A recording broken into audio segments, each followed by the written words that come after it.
अगर तुम्हारे घर में यज्ञ हो रहा है तो समझ लो तुम्हारे घर में कौन आ गया है? भगवान आ गया है। भगवान आ गए। आजकल किसके घर में भगवान आ रखा है? बताइए। अरे मनु शत्रु पर यखा का मनु शत्रु पर देखा था। हाँ डोभाल जी का, अब आए पुरोहित जी का समझ में।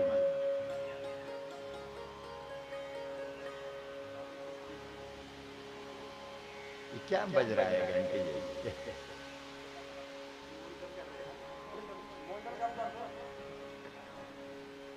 तो यज्ञ भगवान का अवतार है। अगर तुमको यज्ञ कराने का मौका मिला है तो समझो भगवान तुम्हारे घर में यज्ञ बन करके प्रकट हो गया है। बोलो यज्ञ भगवान की जय।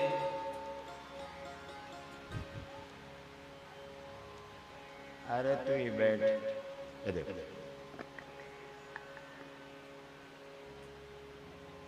बोलो यज्ञ नारायण भगवान की जय। हर हर महादेव।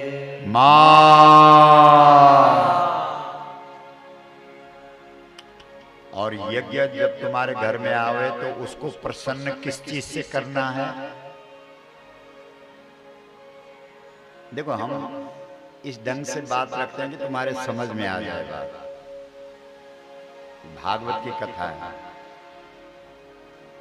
यज्ञ की पत्नी का नाम दक्षिणा है। मतलब यज्ञ कर रहे हो तो कुछ ना कुछ अब तुम्हारे घर से निकलने वाला है। और जब हमारे घर से अन्न निकलता है, धन निकलता है, तो उस अन्न और धन के साथ हमारा जो अशुभ और अमंगल है वो भी निकल जाता है। बोलो नारायण भगवान की जय। इसलिए जब घर में कोई मांगने वाला आ जाए तो दे दो।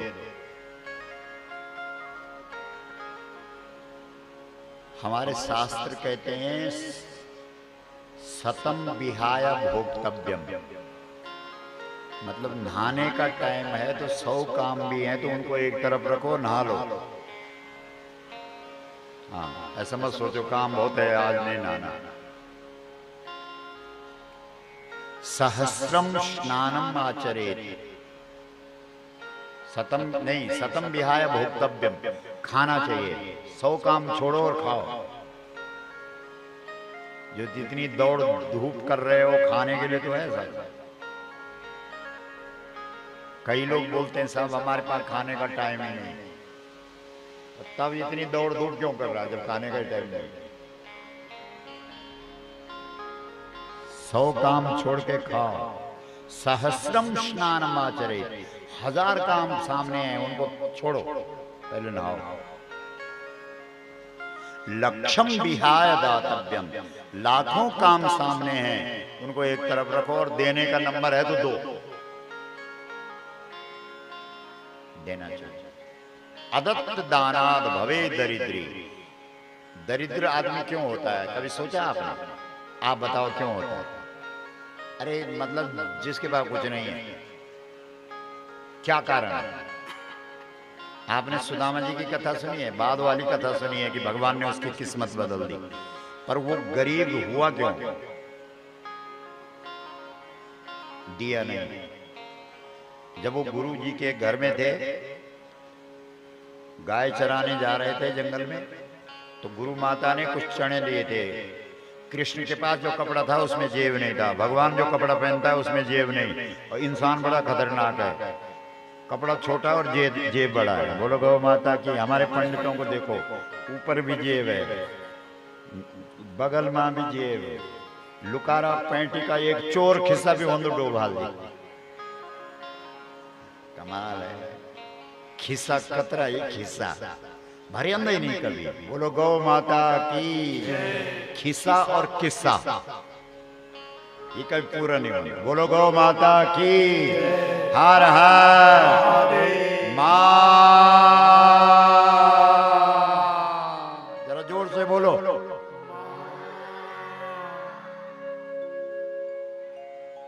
लक्ष्यम विहाय दातव्यम, लाखों काम छोड़ो और दो।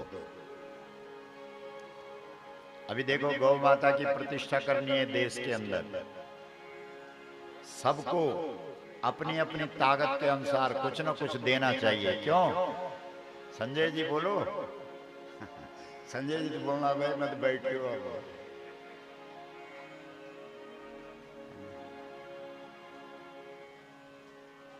वैसे व्यावहारिक दृष्टि से वर्षा वगैरह आजकल थोड़ी अटपटी लग रही है, लेकिन वैदिक दृष्टि से अगर आप देखोगे, यज्ञात बोलो भवति प्रजन्य है।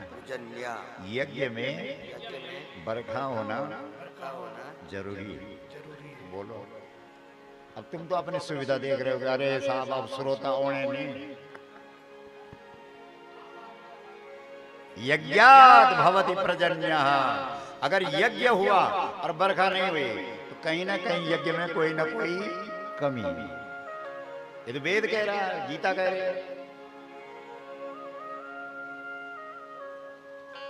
और भगवान की कृपा से हम लोग जितना कथा याद से कुछ ना कुछ एक आध दिन बूंदा बांदी वही बोली। बोलो गौ माता की जय। मां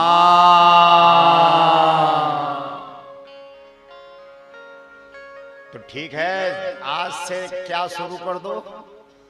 देना।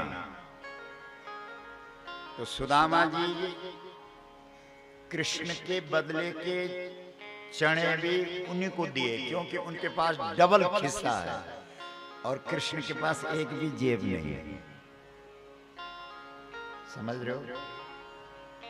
जब आदमी पैदा होता है तब भी जो कपड़ा पहनाया जाता है उसमें भी जेब नहीं होता है, और जब जाता है तब भी जो कपड़ा डाला जाता है उसमें भी जेब नहीं होता। लेकिन आजकल जब बच्चा पैदा होता है तो उसको ऐसा कपड़ा डालते हैं जिसमें जेब होता है, क्योंकि औंधारा जानदार। हाँ, छंदी छंदी।